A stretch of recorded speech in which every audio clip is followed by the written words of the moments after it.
Bueno, muy bien, buenas noches a todos los que no saludé todavía. Gusto de verles, que el Señor les bendiga a todos, bienvenidos. ¿Cuántos allá han... ¿Quién no ha faltado nunca todavía? Bien, Llevamos 10 lecciones y...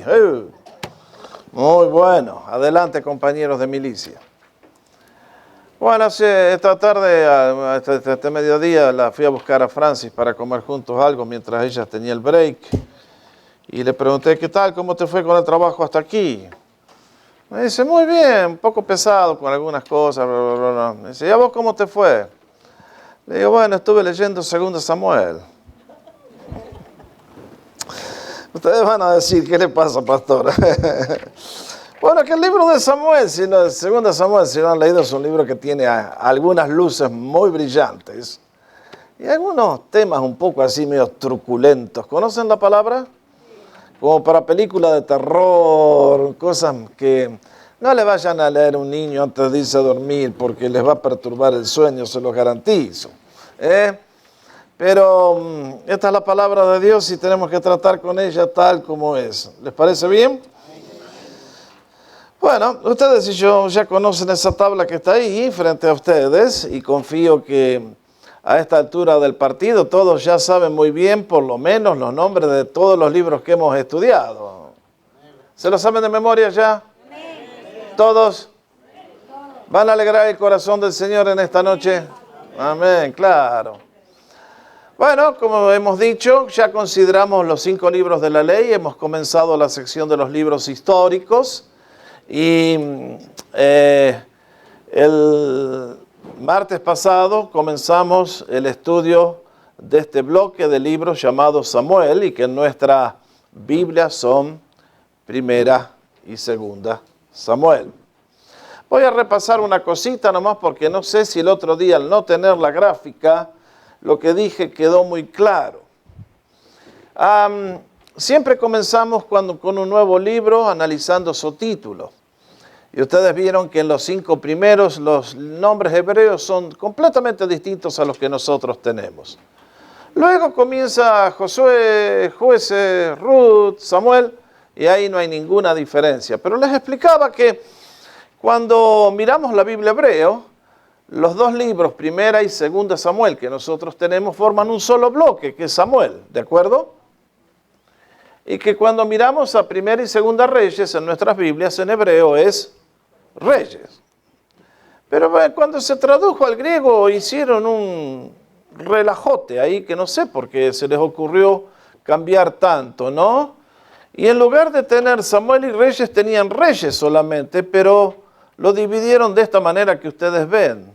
1 y 2 Reyes vendrían a ser nuestro 1 y 2 Samuel, y después 3 Reyes y 4 Reyes son los libros de 1 Reyes y 2 Reyes que nosotros tenemos. ¿Se alcanza a comprender? Bueno, así son las cosas. Ahora, el contenido, ¿hay alguna diferencia? Absolutamente nada, es todo lo mismo. Es simplemente semántica o forma distinta de llamar a estos libros. ¿Estamos de acuerdo? Seguimos adelante entonces. Siempre hacemos la segunda pregunta cuando presentamos el estudio y decimos, ¿quién fue el autor de estos libros? Y lógicamente, cuando llegamos a Samuel, uno pensaría, bueno, Samuel tiene algo que ver en todo esto, me imagino, ¿no? Se relata de su vida. Y quiero llamar vuestra atención a varias afirmaciones que hace la Biblia al respecto de estos libros. La que más me llama la atención es la de 1 Crónicas 29. Vean lo que dice allí. Y los hechos del rey David, primeros y postreros, están escritos en el libro de las crónicas de Samuel vidente, en las crónicas del profeta Natán y en las crónicas de Gad vidente. ¿Conocen estos 3 libros ustedes? ¿Alguien tiene una copia? ¿Y qué pasó? Bueno, lo que nos demuestra esto es que muchas veces la gente piensa cuando lee la Biblia que la gente de aquel entonces no tomaba nota, no se preocupaba por la historia, pero eso está muy lejos de ser cierto. Fíjense el segundo versículo que dice, Primera Samuel 10:25. Samuel recitó luego al pueblo las leyes del reino. Esto fue el día que Saúl fue ungido como rey, que fue instalado en el trono. ¿Y las escribió en qué? En un libro. Si alguno le dice alguna vez por ahí, no, pero si aquella gente no sabía ni leer ni escribir, ¿cómo vamos a tener Biblia? Qué simpáticos. El cual guardó delante de Jehová.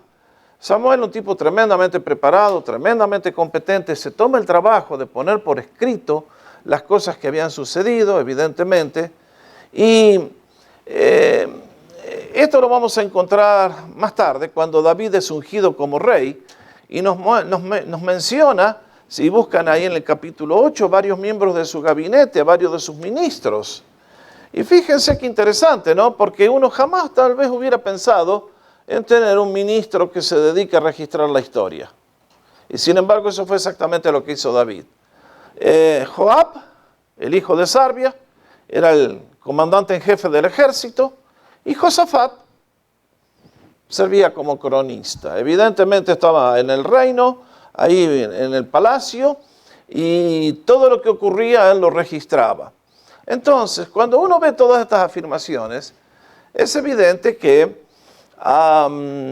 Samuel hizo su buen trabajo registrando mucho de la historia de sus días, y es así que muchas personas dicen, bueno, seguro que Samuel escribió hasta el capítulo 24 de 1 Samuel, y entonces después, el resto que sigue, evidentemente tienen que haber sido Natán y Gad, que fueron dos profetas, o videntes como se los llama, y que ellos también, y evidentemente en algún momento cuando David pasa a la presencia del Señor, ya sean los muchachos estos, o Natán, que fue tan cercano a David, o Gad, que continuamente estaba al lado del rey, se tomaron el trabajo y con los documentos de Samuel y con lo que ellos vivieron y con las crónicas que tenían ellos registradas, escribieron este libro que llamamos Segunda Samuel. ¿Estamos de acuerdo? Muy bien. Ahora, cada libro tiene su mensaje distintivo, ¿no es cierto? ¿Cuál puede ser el mensaje particular de este libro de Segunda Samuel? Cuando ustedes y yo leímos Primera Samuel, leímos la transición que se hace de los jueces a la monarquía, al reino, que el pueblo pidió, que ya no querían tener jueces. Samuel quiso hacer una monarquía con sus hijos y el pueblo le dijo, no, thank you, sir. Tus hijos no han caminado como tú, no tienen el nivel de integridad que tú has demostrado, Samuel, por lo tanto, muchas gracias. Y entonces pidieron un rey. Y el primer rey de la nación fue Saúl, que, como ustedes y yo hemos leído, y su reinado no fue uno muy positivo. Empezó muy bien y terminó muy mal. Todas las conquistas que Samuel había logrado con su vida de oración, Saúl las desperdició, las perdió todas. Y entonces, cuando el libro de 1 Samuel se cierra, encontramos a Saúl en el trono todavía, persiguiendo a David como si fuera un conejo buscando matarle, y finalmente Saúl descendiendo hasta que muere en la batalla allí en el monte Gilboa. Cuando comienza 2 Samuel, ¿qué encontramos? La llegada de David al trono. Todo 2 Samuel está dedicado a David, al reinado de David. Y ya lo vamos a ver en un minuto cuando analicemos el bosquejo. Habla de los primeros 7 años en los cuales David reinó en Hebrón, cómo fue un proceso de transición, ya que David era alguien que estaba por ahí afuera con un grupo de gente, cómo los descendientes de Saúl trataron de retener el poder y no pudieron, y finalmente todo fue transferido a David. Y entonces David llega al reino y finalmente alcanza el punto de máxima gloria estando en Jerusalén. Y sin embargo, estando en el punto máximo de la gloria, David comete un error gigantesco. ¿Cuál fue? Correctamente, ¿no es cierto? David comete un pecado, un doble pecado. Y parece mentira, pero ese pecado marcó el resto de su vida y su reinado. Alguien podría decir correctamente, los años de David se pueden ver 20 años en ascenso, 20 años en descenso. Y la lección central que nos quiere enseñar, segunda Samuel, es que las mayores victorias se pueden convertir en pesadas derrotas como consecuencias del pecado personal.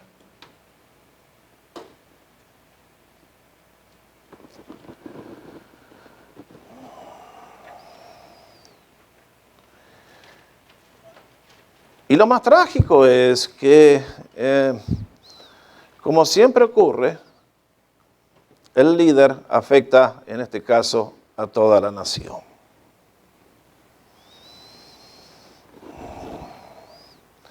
Nosotros en un instante vamos a ver el bosquejo y vamos a ver que está dividido en 3 grandes partes este libro.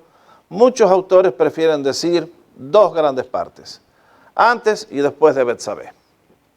Y razones no le faltan, porque el pecado de David cayó exactamente en la mitad de su reinado. A los 20 años más o menos de tomar el trono, David es que tiene este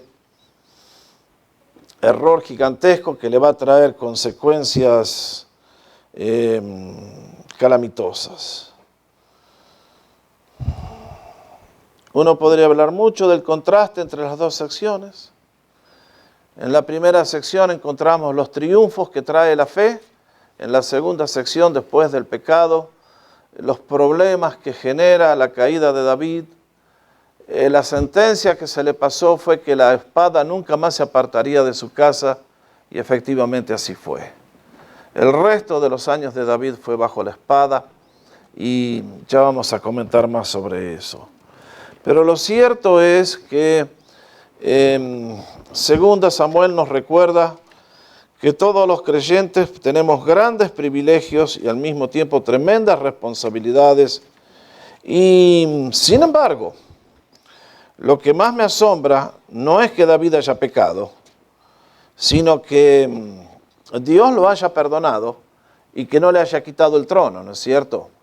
Sino que lo dejó, siguió.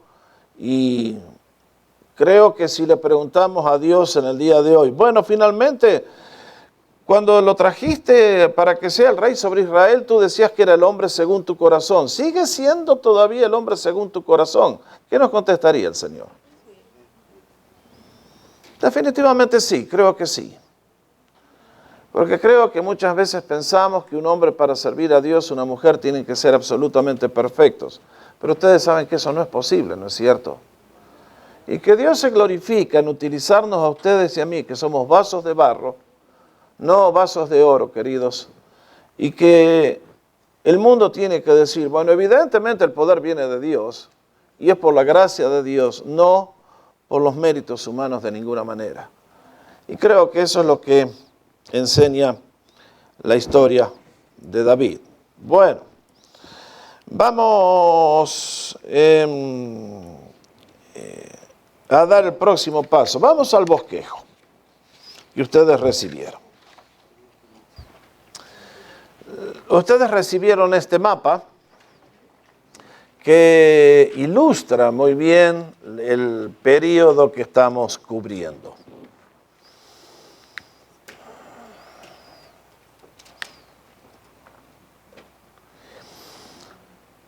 Cuando David llega al trono, Israel está en el punto más alto de su historia o en el más bajo.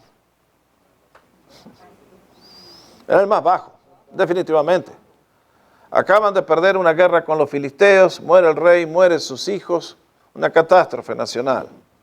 Los territorios que a ellos les pertenecían son saqueados, robados, y ahora va a comenzar una nueva etapa.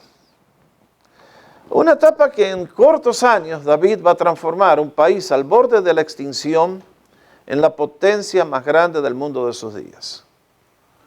Nunca ni antes ni después Israel alcanzó el tamaño de territorio y la extensión y los recursos que durante los años en que David tomó el poder. Ahora, en el primer bloque ustedes tienen allí, David reina sobre Judá en Hebrón 7 años y medio, y eso está en los capítulos 1 al 4 de 2 Samuel. ¿Estamos de acuerdo? ¿Cuál era la situación? Hace un rato mencioné algo, ahora lo amplío un poquitito.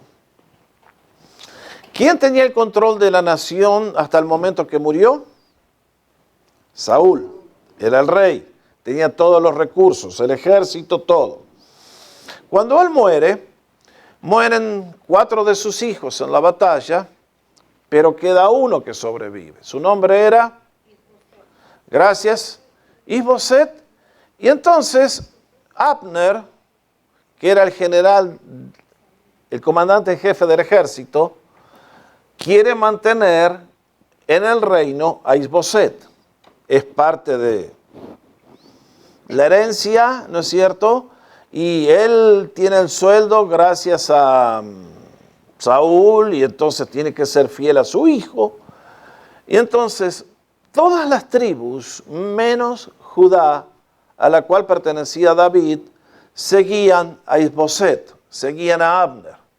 Y como les digo, si ustedes alguna vez quieren hacer un estudio apasionante, ¿dónde anduvo David todos los años que Saúl lo persiguió? Y andaba por todas partes.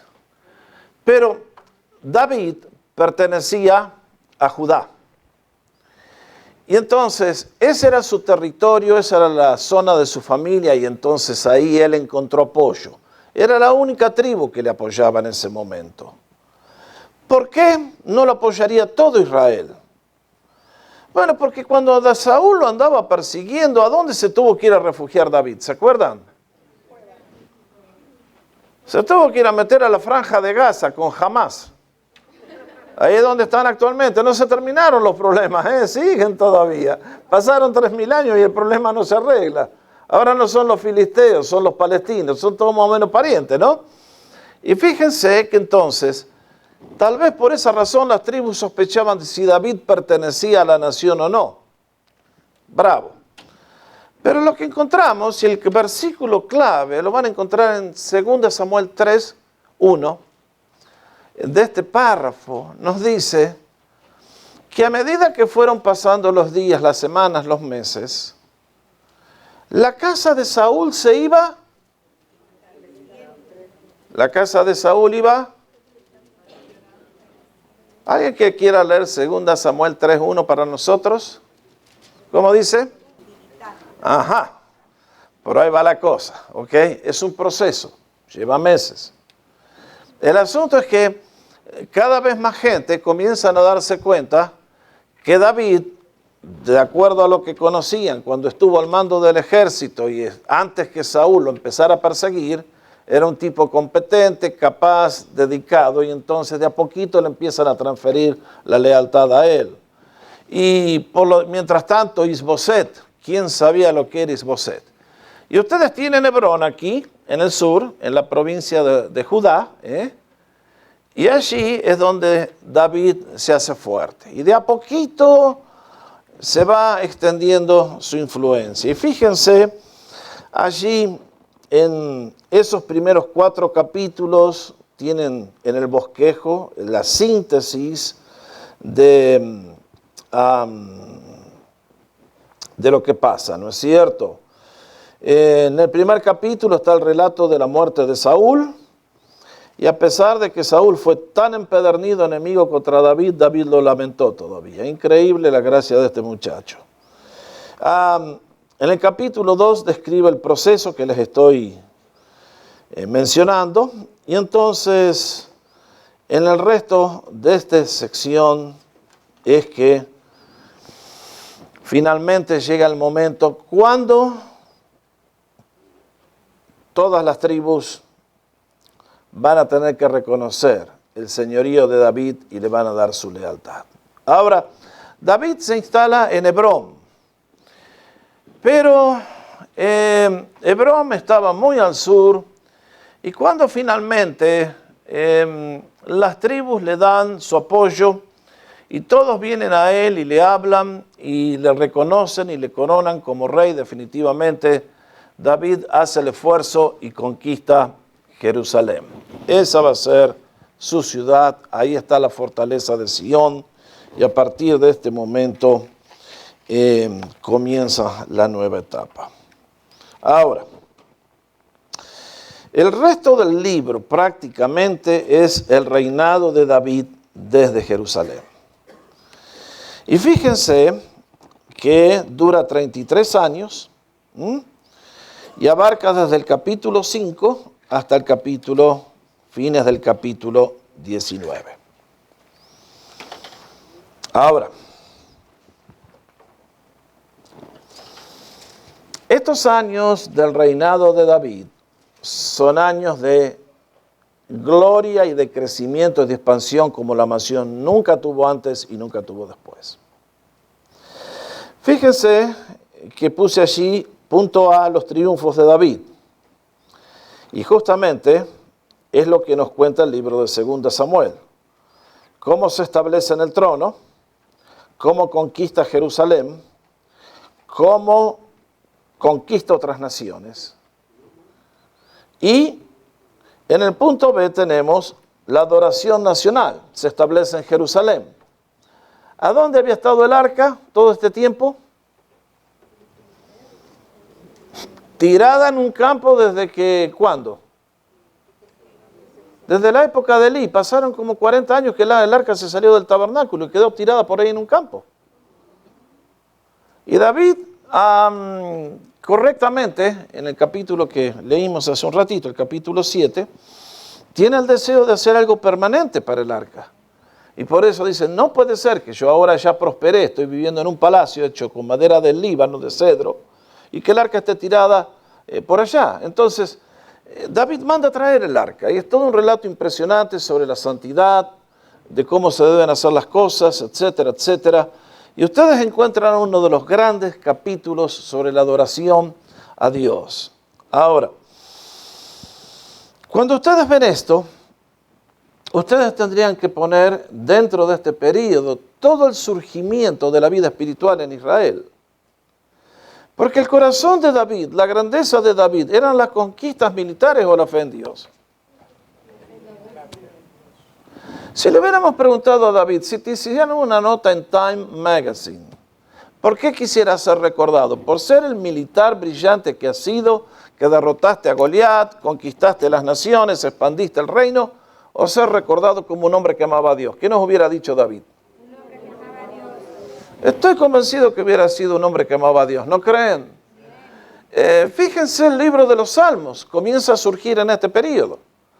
Evidentemente hay algunos salmos que David escribe en su niñez, en su juventud, posiblemente el Salmo 23. Cuando anda perseguido escribe algunos salmos. Pero el libro de los Salmos básicamente es el producto del corazón de este muchacho fervoroso, que ama a Dios con amor eterno, que ama a Dios apasionadamente. Y uno dice, Señor, cuántas cosas que le diste a este muchacho. Era un genio como militar, era un genio como cantor, era un genio como compositor. ¡Wow! Hay gente que en esta vida las recibe todas, ¿eh? Un poquito de santa envidia por ahí. Realmente notable, David. Ahora, fíjense la segunda sección, una vez que ya David está instalado en el reino, cómo el reino se expande. Y esto es lo que nos muestra este mapa, y no alcanza a mostrarlo todo, porque David gobierna desde el sur, aquí donde está la entrada del Golfo de Acaba, y gobierna todos estos territorios. Todo esto estaban en manos de enemigos de Israel, a todos los conquista allá arriba, y nos dice que llegaba ¿hasta dónde? Hasta el río Éufrates, que está en Mesopotamia o en Irak en el día de hoy. Así que el reinado de David fue realmente espectacular. Junto con semejantes territorios conquistados, imagínense la cantidad de recursos, imagínense cómo floreció la economía. Ahora David gobernaba el tráfico de muchas rutas que llevaban las especies y cosas preciosas de Europa hacia el oriente y todo tenía que pasar por aquí. Así que David evidentemente amasa una cantidad increíble de oro para ponerlos ahí en la Reserva Federal. ¿Está bien? Realmente notable David. Y aquí va David. Todo maravilloso, todo fantástico. Y entonces llega el capítulo 11. Y uno dice, ¿cómo es posible que un hombre de la capacidad de David haya podido caer de la manera que cayó? Bueno, compañeros, lo que me enseña a mí la vida de David, de Samson, de todos esos hombres, es que el pecado nunca está muerto. Puede estar adormecido por un tiempo, pero muerto jamás. David en este caso ya no es un chico, tiene 50 años. Si comenzó a reinar con 30, nos dice el cronista, ¿no es cierto? Y 20 años han pasado y ahora todavía joven y lleno de energía el muchacho comete esta falta. Ahora, yo nunca estuve en Jerusalén, es mi próximo viaje, confío algún día poder visitar la Tierra Santa, pero siempre recuerdo a mi profesor de Antiguo Testamento que nos decía, bueno, David cometió un gran pecado, pero Mrs. Bathsheba no debe haber sido muy trigo limpio. Porque según nos explicaba, la fortaleza de David estaba en una colina, el palacio estaba sobre una colina. Y abajo estaba la casa de Betsabé. Y Betsabé sabía que con binoculares la podían estar mirando. Bueno, no hacían falta binoculares, estaba bastante cerquita. Y vaya la idea que tuvo de que en pleno día a la luz del sol sale a hacer tanning. Y bueno, el rey dijo, echemos un vistazo. Y ya ven lo que pasó, mis hermanos. Uno hace un poco de bromas, pero... Y lo que uno piensa, digo, ¿no lo podría haber impedido Dios? Posiblemente sí. Pero Dios nos ha dado libertad a ustedes y a mí, ¿no es cierto? Y nos deja correr y bueno, David evidentemente tuvo su momento, pero nunca imaginó que un pecado puede llevar a tantos otros pecados, ¿no es así? Esto es lo peligroso del pecado, que le abrimos 1 milímetro la puerta al viento y después el viento nos tira la puerta completa. Esto es lo que la gente siempre nos dice, pastor, si yo hice una acción tan chiquitita, ¿por qué esta cosecha tan amarga y tan grande? Es que el pecado tiene ese efecto multiplicador. Afecta a unos, afecta a otros, afecta a muchísima gente. Y en este caso la sentencia es, David, la espada no se va a apartar de tu casa. Ahora, una pregunta para ustedes. Ya vamos a considerar el capítulo 7 en un instante, pero notaron que Dios le dice a David, vas a tener un hijo que aunque meta la pata, eso dice en el hebreo original, no le voy a dar, lo voy a tratar con mano humana, no le voy a pegar como le pegué a Saúl, que lo bajé del reino a piedrazos, perdón. Y uno dice, Señor, ¿cuál fue más grave, el pecado de Saúl o el pecado de David? Para los que no conocen la historia, tal vez permítanme recordarles lo que pasó, por lo cual Saúl fue destituido. Fue una desobediencia. Dios le dijo, andá y matá a todos los amalecitas y no dejes nada, no perdones nada. Todo tiene que ser barrido. ¿Y Saúl qué hizo? Se guardó para sí mismo las ovejas, y después dijo, no, pero el pueblo me dijo que haga eso. Ese tipo de liderazgo no sirve, hermanos. Entonces, cuando viene Samuel a confrontarlo, Saúl tiene un solo deseo. ¿Cuál es? Guardar las apariencias. Le dice a Samuel, no me hagas quedar mal delante de los líderes. yo quiero adorar al Señor y si vos me ayudás yo voy a adorar al Señor. Y Samuel ya supo que la batalla estaba perdida, que Dios ya había decidido que venía otro prójimo mejor que tú. Y Samuel adora, pero no resuelve el problema. David, en cambio, cuando fue confrontado por Natán, ¿qué hizo?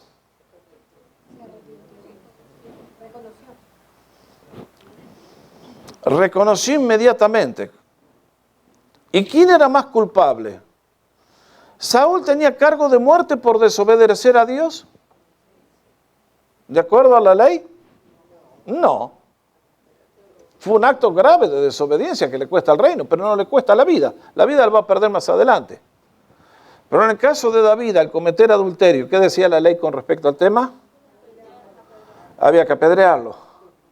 Y cuando hizo un crimen planeado y ejecutado, eso era un crimen de primer grado, ¿no? O sea, si lo hubiera presentado el fiscal hoy, ¿qué pide el fiscal? Sí, la pena de muerte, definitivamente, y le correspondía, porque no era un crimen que fue por accidente, fue un crimen planeado y ejecutado con absoluta frialdad. Y entonces uno dice, ¿por qué Dios lo mandó al paredón a Saúl y no a David?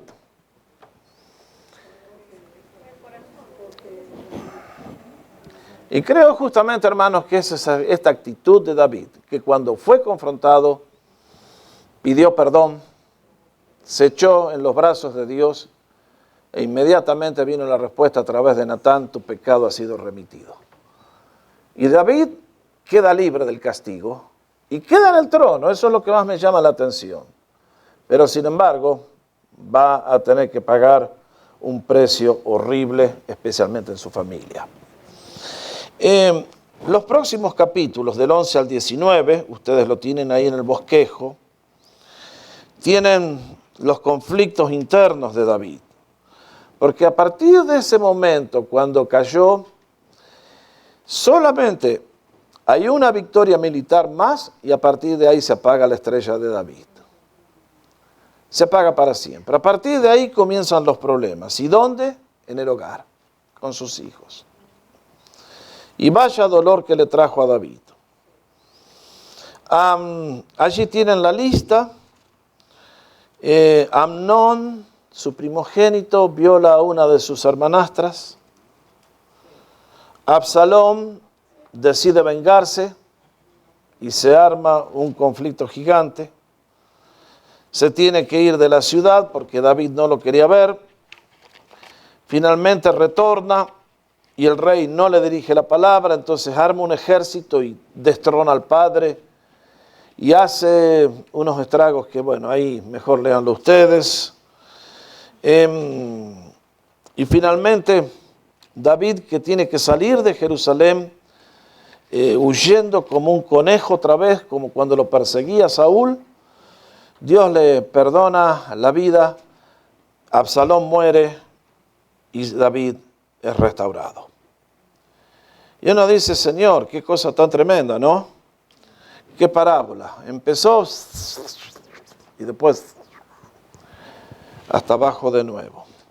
Y el resto del libro se podría llamar un apéndice, porque no es historia cronológica, no es algo que viene como hasta aquí contándonos año 10, año 20, año 30, año 40.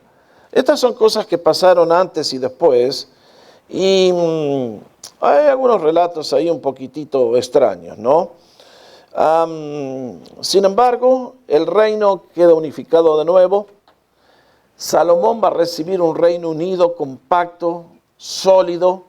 No va a tener que salir a pelear guerras porque él va a ser un hombre de paz y por eso va a poder construir el templo. Pero creo que vale la pena mencionar algo una vez más con respecto al crimen de David.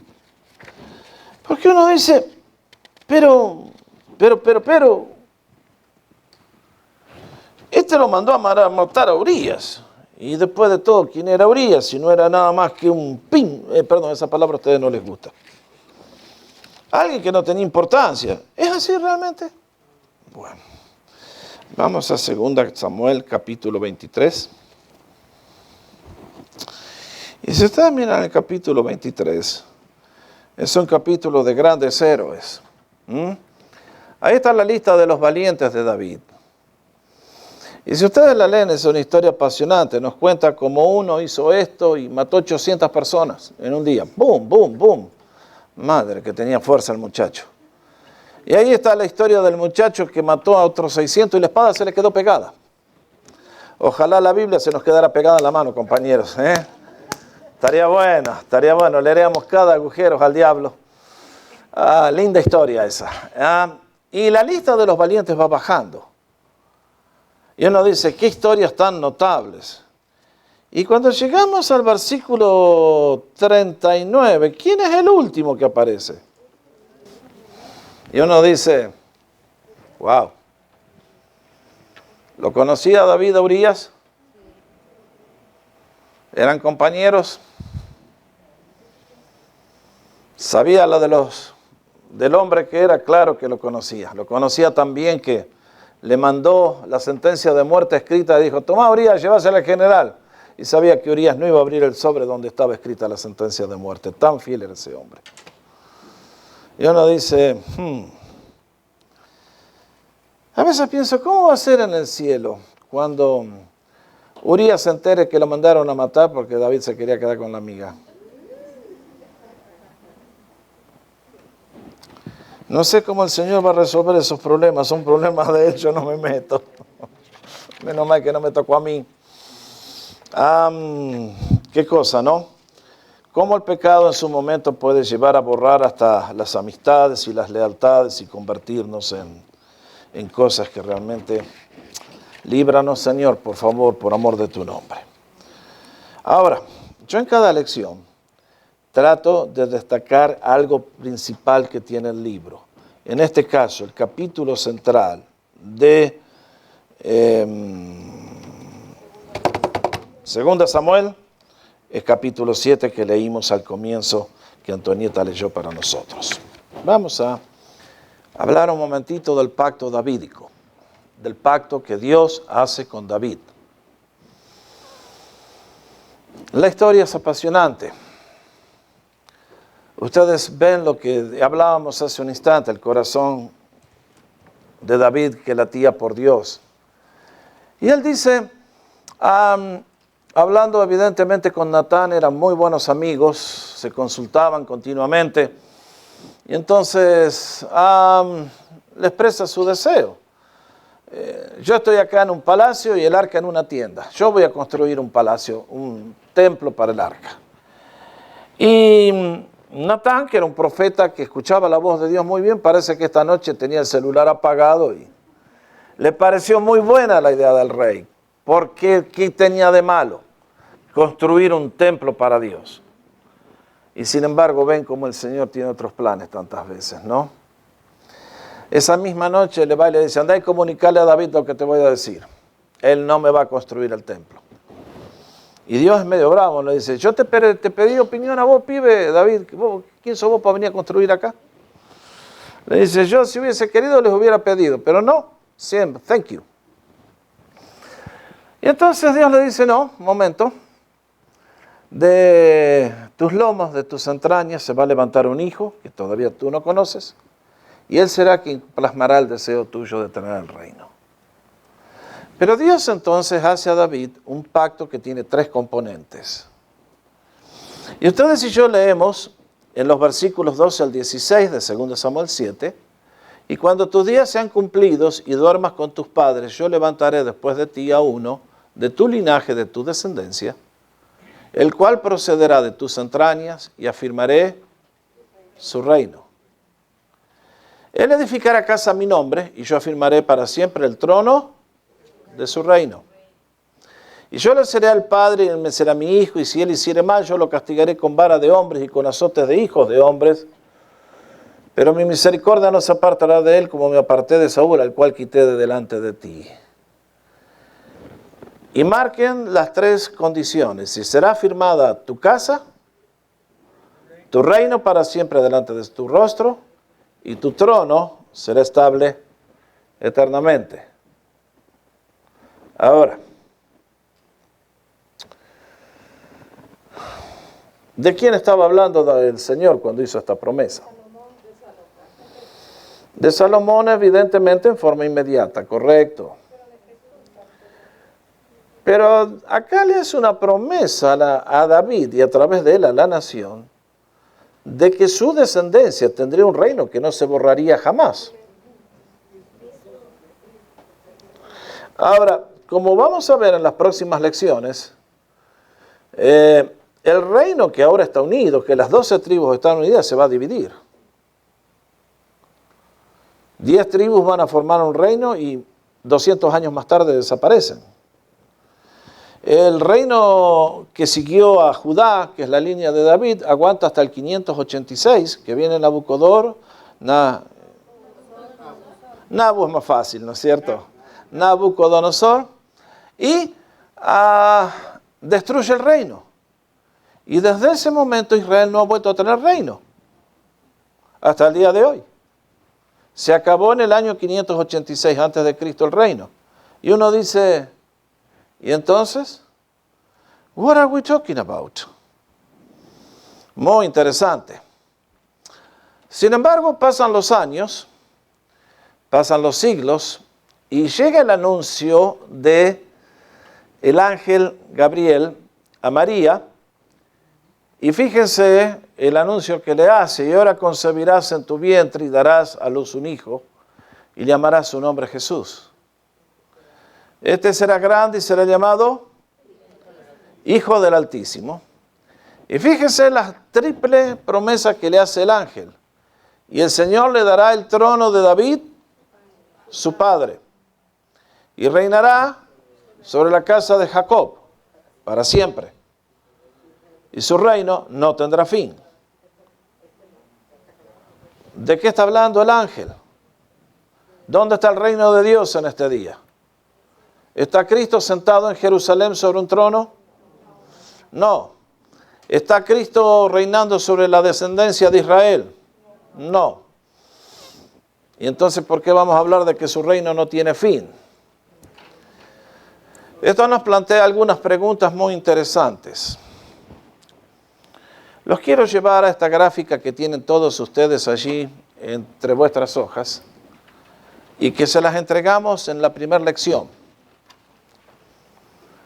Acá tienen lo que es el plan de Dios para la raza humana. Y dentro del plan de Dios hay básicamente 4 grandes mayordomos de sus planes y de sus propósitos, de su mensaje. Ustedes y yo aprendimos en los primeros 11 capítulos de Génesis que había una sola lengua en el mundo, ¿correcto? Bien podemos hablar entonces de los gentiles, porque la nación de Israel no existía, ¿de acuerdo? Eran todos una sola masa, eran todos una sola familia, estaban todos compactados ahí en la zona de Irak, y de ahí vino la brillante idea de construir la Torre de Babel y salvarse del próximo diluvio. Pero Dios dijo, that's not good. No le gustó el plan. Él tenía un plan mucho mejor. Y entonces comienza la nación de Israel, ¿correcto? Con el llamamiento de Abraham en Génesis 12. Y sigue Israel siendo el instrumento que Dios usa para dar su gloria, a conocer su gloria a las naciones, hasta que aparece Cristo Jesús. ¿De acuerdo?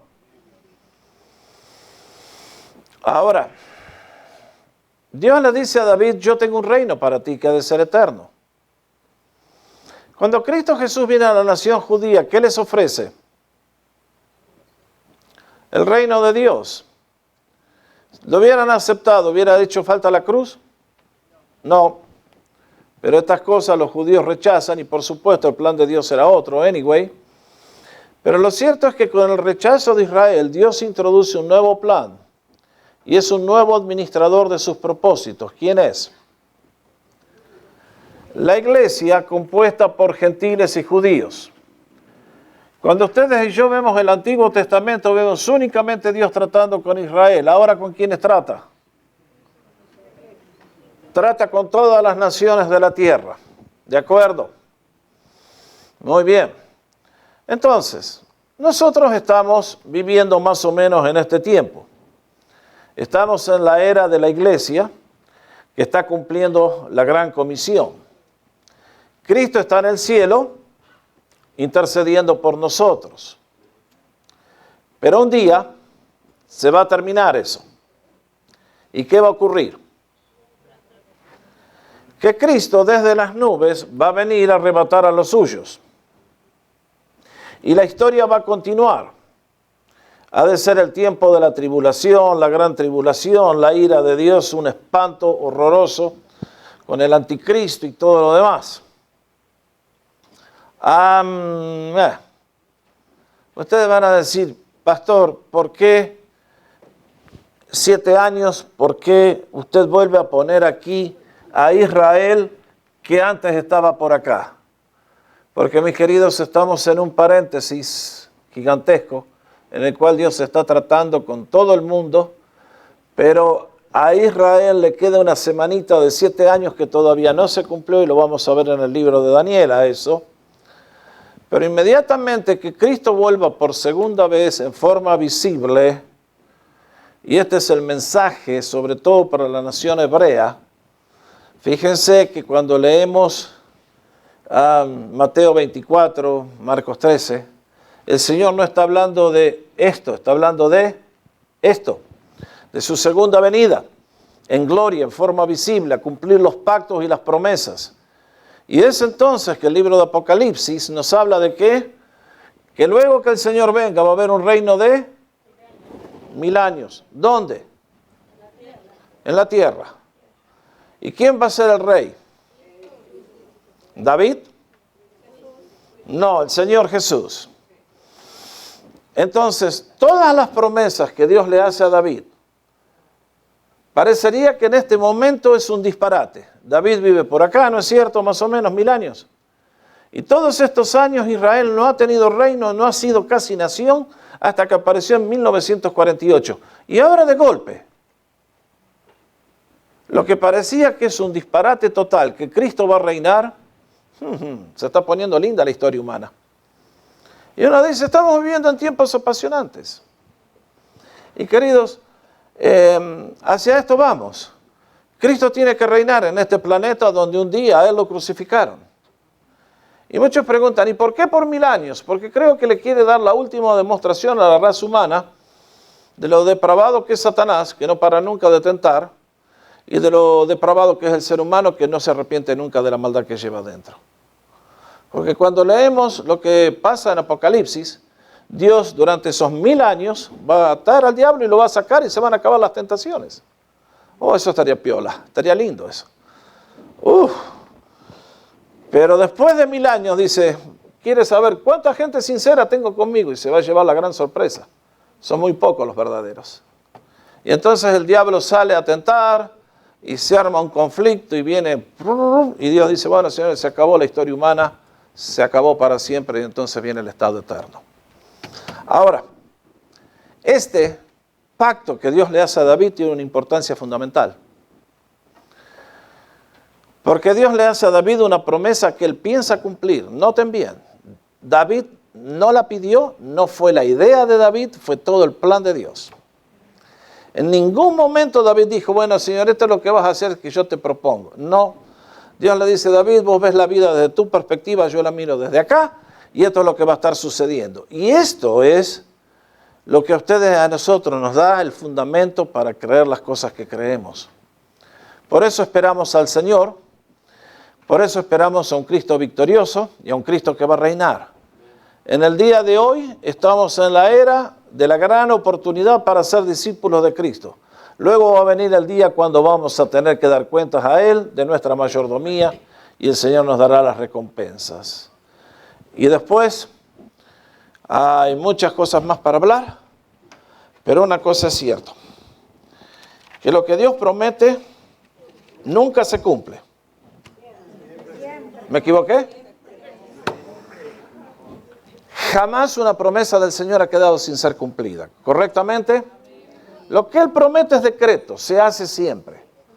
Por lo tanto, cuando le dice a David, David, vos vas a tener un trono estable. y tu simiente va a ser la que reine. Entonces, estaba hablando de algo mucho más grande que lo que es la nación judía de aquel entonces, del año 1000 antes de Cristo. Estaba hablando de todo millones de creyentes que un día le van a acompañar a Él y van a reinar junto con el Señor. Así que muchachos, chicas, nuestro futuro es brillante. Por la gracia y la misericordia de Dios y que Él tiene propósitos mucho más elevados que los nuestros. Segunda Samuel tiene mucho para enseñarnos.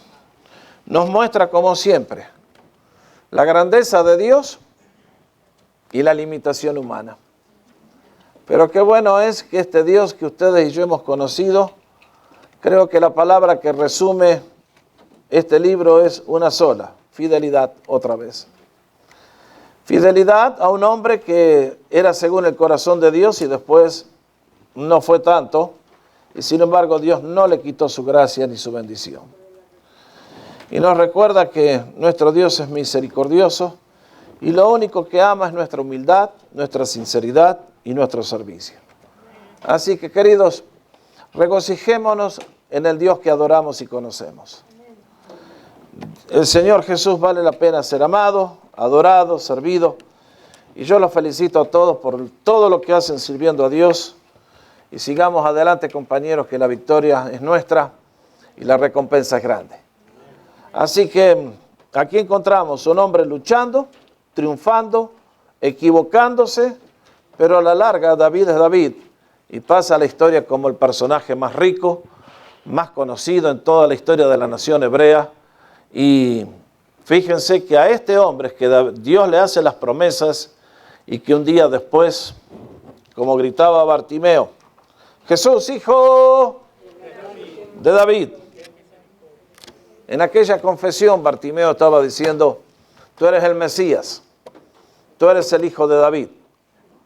A propósito, esto es una nota al pie de página.